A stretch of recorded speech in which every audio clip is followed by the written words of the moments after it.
안녕하십니까? 교육과 묵상 시간에 오신 여러분들을 환영합니다. 오늘은 11월 7일 화요일 기다림과 선교라는 제목으로 함께 묵상하는 시간을 갖겠습니다. 기도드리고 시작하겠습니다. 거룩하신 주님, 이 아침 시간 저희들을 다시 초청하여 주시고 주의 말씀을 상고할 수 있는 귀한 은혜의 시간 주신 것 감사합니다. 성령께서 저희들을 깨우쳐 주시고 또 믿음으로 순종하며 나아갈 수 있는 저희들의 삶이 되게 해 주옵소서. 예수님의 이름으로 기도합니다. 아멘.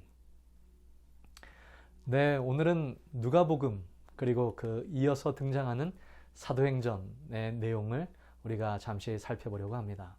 누가복음은 예수님께서 승천하시고 그 책이 맞춰집니다. 그러나 그것이 다가 아니죠. 거기에 이어서 누가가 기록한 사도행전은 예수님께서 승천하신 이후에 이 땅에 남아있는 제자들의 모습을 보여주고 있습니다. 그들의 첫 장면은 예루살렘의 한 다락방에 모여서 있는 장면입니다. 그들은 무엇인가를 위하여 열심히 기도하고 있었습니다. 사도행전 1장 12절부터 26절의 내용을 보도록 하겠습니다. 제자들이 감람원이라 하는 산으로부터 예루살렘에 돌아오니 이 산은 예루살렘에서 가까워 안식일에 가기 알맞은 길이라. 들어가 그들이 유하는 다락방으로 올라가니 베드로, 요한, 야고보, 안드레, 빌립, 도마와 바돌로메, 마테와 및 알페오의 아들 야고보, 셀로신 시몬, 야고보의 아들 유다가 다 거기에 있어 여자들과 예수의 어머니 마리아와 예수의 아우들과 더불어 마음을 같이하여 오로지 기도에 힘쓰더라. 모인 무리의 수가 약 120명이나 되더라. 그때에 베드로가 그 형제들 가운데 일어나서 이르되 형제들아, 성령이 다윗의 입을 통하여 예수 잡은 자들의 길잡이가 된 유다를 가리켜 미리 말씀하신 성경이 응하였으니 마땅하도다. 이 사람은 본래 우리 수 가운데 참여하여 이 직분의 한 부분을 맡았던 자라. 이 사람이 불의 삭스로 밭을 사고 후에 몸이 곤두박질하여 배가 터져 창자가 다 흘러 나온지라. 이 일이 예루살렘에 사는 모든 사람에게 알려져 그들의 말로는 그 밭을 아겔다마라 하니 이는 피밭이라는 뜻이라. 시편에 기록하였으되 그의 거처를 황폐하게 하시며 거기 거하는 자가 없게 하소서 하였고 또 일렀으되 그의 직분을 타인이 취하게 하소서 하였도다. 이러므로 요한의 침례로부터 우리 가운데 올려져 가신 날까지 주 예수께서 우리 가운데 출입하실 때에 항상 우리와 함께 다니던 사람 중에 하나를 세워 우리와 더불어 예수께서 부활하심을 증언할 사람이 되게 하여야 하리라 하거늘 그들이 두 사람을 내세우니 하나는 바사바라고도 하고 별명은 유스도라 하는 요셉이요 하나는 마띠아라. 그들이 기도하여 이르되 무 사람의 마음을 아시는 주여 이 두 사람 중에 누가 주님께 택하신 바 되어 봉사와 및 사도의 직무를 대신할 자인지를 보시옵소서. 유다는 이 직무를 버리고 제 곳으로 갔나이다 하고 제비를 뽑아 마띠아를 얻으니 그가 11사도의 수에 들어가니라.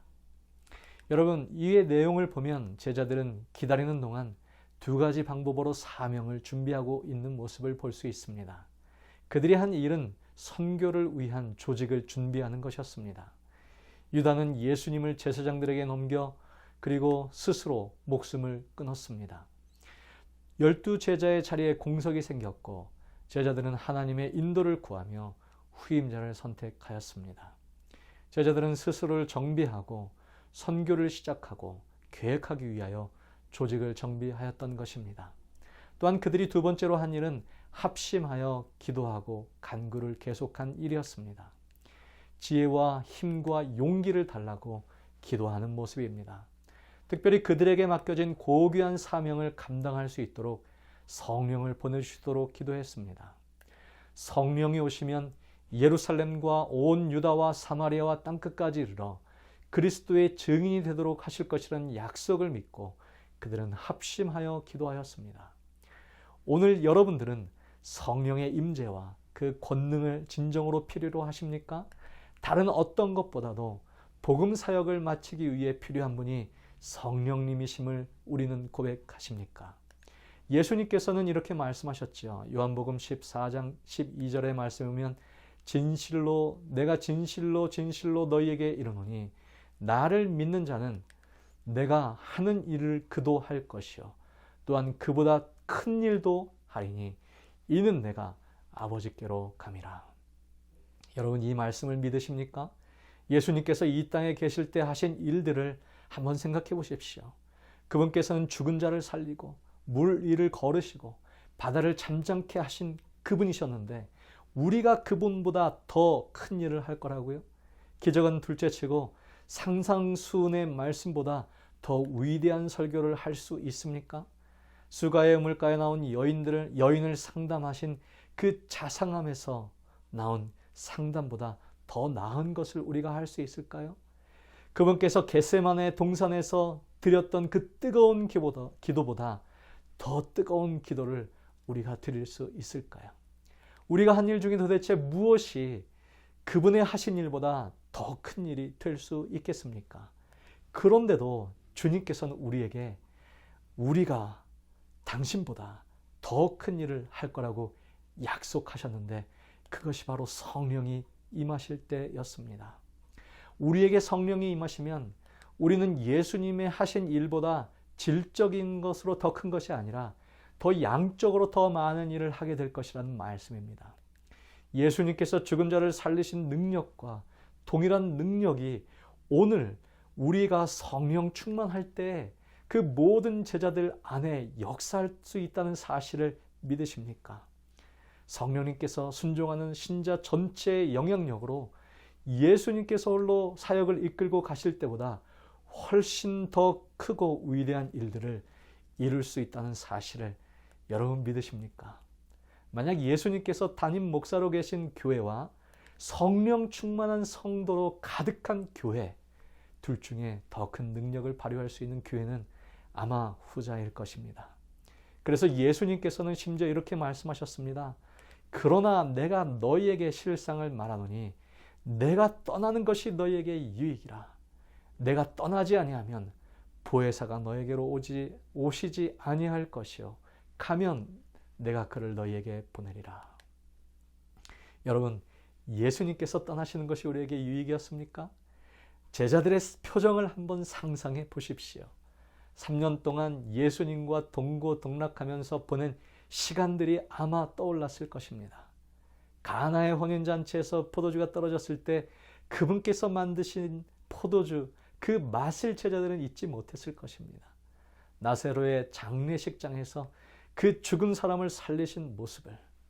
그런데도 예수님은 자신이 이 땅에서 육신으로 우리와 계신 것보다 우리 안에 거하시는 성령의 능력이 더욱 유익하고 더욱 강력하다라고 우리에게 약속하고 계신 것입니다.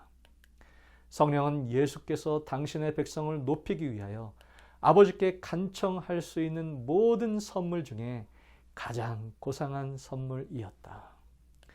우리는 지금 그런 성령의 능력을 경험하고 있습니까? 우리 곁에 계셨던 예수님이 아니라 우리 안에 계신 성령님의 능력을 경험하고 있습니까? 만약 이것이 가능하다면 우리는 어떤 마음으로 이 세상의 복음을 전할 수 있을까요? 마음속에서 말씀하시는 성령의 음성에 진정으로 순종해 나아갈 때 이 땅은 어떻게 변화될 수 있을까요? D.L. 무디는 우리에게 이렇게 권면합니다. 세상은 아직도 완전히 헌신한 사람을 통해 하나님께서 하실 수 있는 일을 보아야 한다. 성령에 순종하는 사람들을 통해 하신 일들을 한번 생각해 보십시오. 기드온에게 성령이 임하였을 때 그 성령이 우리에게도 임하시면 우리에게도 두려움이 사라질 것입니다. 학개에게 임하셨던 성령이 오늘 우리에게 임하시면 우리는 하나님의 전에 대한 뜨거운 열정을 갖게 될 것입니다. 히스기야에게 임하셨던 성령이 우리에게 임하시면 우리는 사방으로 둘러싼 적들과 원수들 사이에서도 담대하게 찬양할 수 있습니다. 요시야에게 임하셨던 성령이 우리에게 임하시면 우리는 성전에 비새는 것을 보며 애통해하고 그것을 수리하고 다시 건축할 마음이 있을 것입니다. 다윗에게 임하셨던 성령이 우리에게 임하시면 하나님의 이름을 모욕하고 그분의 백성을 조롱하는 이방인에게 거룩한 의분으로 일어나 용감하게 그들에게 나아갈 것입니다. 오늘 성령이 우리에게 임하시면 권능을 받고 땅끝까지 이르러 그분의 증인이 될 것이라는 사실을 여러분 믿으십니까? 성령의 강림은 우연히 일어난 사건이 아니라 구약 성경에 약속된 사건이었습니다. 요엘서 2장 28절부터의 말씀에 보면 그 후에 내가 내 영을 만민에게 부어주리니 너희 자녀들이 장래일을 말할 것이며 너희 늙은이는 꿈을 꾸며 너희 젊은이는 이상을 볼 것이며 그때 내가 또 내 영을 남종과 여종에게 부어줄 것이며 내가 이적을 하늘과 땅에 베풀리니 곧 피와 불과 연기 기둥이라. 여호와의 크고 두려운 날이 이르기 전에 해가 어두워지고 달이 핏빛같이 변하려니와 누구든지 여호와의 이름을 부르는 자는 구원을 얻으리니 이는 나 여호와의 말대로 시온산과 예루살렘에서 피할 자가 있을 것이며 남은 자 중에 나 여호와의 부름을 받을 자가 있을 것임이니라. 교회에 주어질 성령의 강림이 장래에 있을 것으로 기대되고 있으나 교회가 지금 그 은혜를 받는 것이 특권이다. 성령의 강림을 위하여 구하고 그것을 받기 위하여 기도하고 그것이 있을 것을 믿으라. 우리는 그것을 소유해야 한다. 그리고 하늘은 그것을 주려고 기다리고 있다. 복음전도 682페이지의 말씀입니다. 우리가 받게 될 성령의 분량은 우리의 갈망의 정도와 그것을 위하여 행사되는 우리의 믿음과 우리에게 주어지게 될 빛과 지식을 우리가 활용하는 데 비례할 것이다. 우리는 매우 기꺼이 우리의 탄원으로서 주님을 번거롭게 하려고 하지 않으며 주께서 성령의 은사를 그분께 성령의 은사를 구하려고 하지 않는다. 주께서는 우리가 이 문제로 당신을 번거롭게 하기를 원하신다. 그분께서는 우리가 우리의 탄원을 보좌로 올려 보내기를 원하신다. 마지막 날 사건들에 기록된 글입니다. 여러분, 기다림의 시간은 한가로운 시간이 결코 아닙니다. 그 시간은 목적과 선교 중심의 행동들로 가득 차 있어야 합니다. 하나님의 대사명을 완수하는 데 도움이 될 성령의 부르심을 기다리는 동안 우리는 연합하여 서로 격려하고 하나님의 성령을 구하며 기도해야 한다. 오직 겸손히 하나님을 섬기며 하나님의 은혜와 지도를 기다리는 자들에게만 성령을 주신다. 하나님의 능력은 그들의 요구와 받아들임을 기다린다. 믿음으로 요구된 이 약속된 축복은 이 축복이 따르는 다른 모든 축복을 가져온다. 이 축복은 그리스도의 은혜의 풍성하심에 따라 주시는 것이며 또한 그분은 받을 수 있는 역량대로 각 영혼에게 공급하시려고 준비하고 계신다. 2023년 11월 한 해의 일들을 이제는 정리하고 새로운 해에 새롭게 도전할 일들을 각 교회에서 준비하는 시간입니다. 우리 모든 교회가 성령 충만함으로, 우리 모든 개인이 성령 충만함으로 먼저 이 사역을 위하여 준비되기를 간절히 소망합니다. 교회 직원을 선출하고 책임을 맡기는 일에도 빈틈없이 잘 준비되어서 새롭게 펼쳐질 한 해 동안의 새로운 사역들이 우리 가운데 펼쳐질 때 성령 충만함으로 그 사역을 우리가 이루어 나가게 되기를 간절히 소망하면서 오늘 말씀 묵상의 시간을 드립니다. 기도하겠습니다. 거룩하신 주님, 우리에게 성령이 필요합니다. 그분의 능력 없이는 우리가 한 발도 앞으로 나아갈 수 없음을 고백하오니 주여, 우리로 성령 충만한 가정, 성령 충만한 개인, 성령 충만한 교회 되도록 주여 우리를 축복하여 주옵소서. 예수님의 이름으로 기도합니다. 아멘.